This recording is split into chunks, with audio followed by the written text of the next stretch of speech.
A primeira vez que meu esposo narcisista surtou comigo foi porque simplesmente ele não queria que eu buscasse o nosso filho, um bebê de colo que eu ainda amamentava na casa de uma parente vizinha nossa. Isso porque começou a chover e, segundo ele, não precisava e não tinha necessidade disso. E porque eu o confrontei, porque eu insisti em buscar o nosso filho, ele surtou, me trancando dentro de casa e me impedindo de sair durante toda aquela noite. Ao amanhecer, muito assustada e não entendendo nada do que estava acontecendo, porque sim, foi a primeira vez, foi o primeiro surto. Eu pedi, implorei, confrontei ele para que me deixasse sair e buscasse nosso filho. Ele, com raiva, antes de abrir a porta, jogou em mim simplesmente uma lata de argamassa dessas de obra de cerca de 30, 40 quilos, acertando a minha panturrilha. Isso porque eu desviei e não acertou diretamente no meu rosto.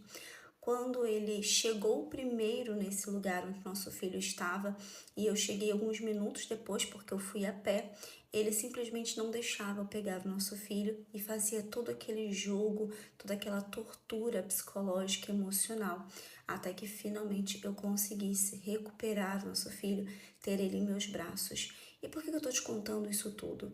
Porque no primeiro surto, quando eu falo com uma pastora que na época nos acompanhava, era a pastora que me discipulava, que cuidava da minha vida.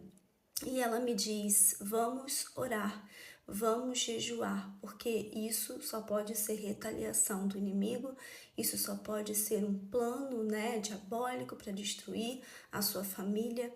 E de lá para cá, foram 10 anos ouvindo isso. Ore mais, jejue mais, lute pela sua família. E não ficou no primeiro surto. Foram vários. Foram empurrões, foram desacatos, desrespeitos, agressões físicas, verbais e emocionais.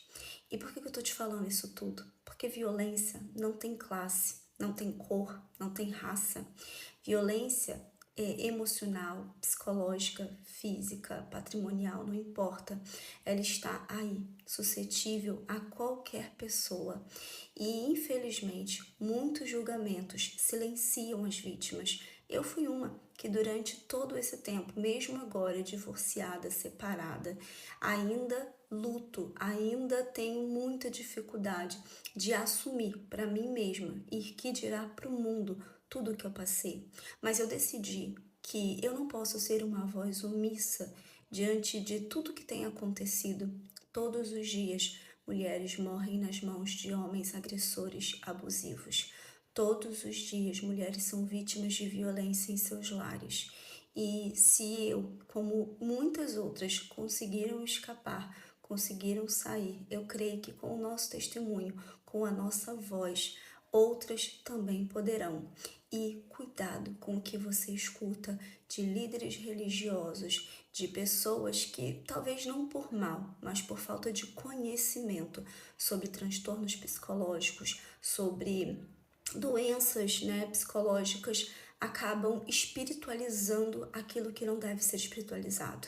Se você já ora, jejua, luta há anos por um relacionamento e isso nunca mudou, isso nunca melhorou, nunca houve evidências de arrependimento genuíno, então não espere mais. Talvez você já tenha esperado muito, como eu também esperei, como eu também lutei, mas antes tarde do que nunca, que você possa separar a religião daquilo que você tem como verdade, que é a palavra de Deus. Deus é o nosso Pai. E um pai, ele quer o melhor para sua filha. E jamais uma filha torturada, jamais uma filha sendo abusada, jamais uma filha sendo violentada.